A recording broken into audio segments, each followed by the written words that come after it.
আসসালামু আলাইকুম। আমার নাম ফারাজ ইসলাম।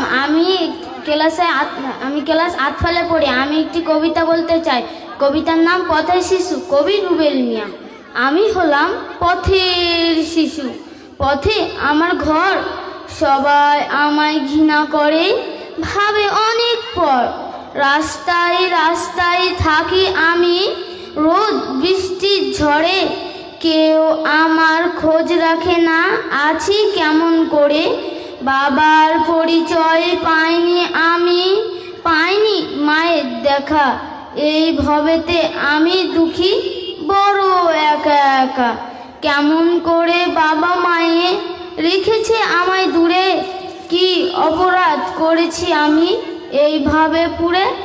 আমার মতন হয় না জানো এই দুনিয়াতে কেউ। আমার বুকে কেঁপে উঠে 7 সাগরের ঢেউ। আসসালামু আলাইকুম। ওয়ালাইকুম আসসালাম ওয়া রাহমাতুল্লাহ।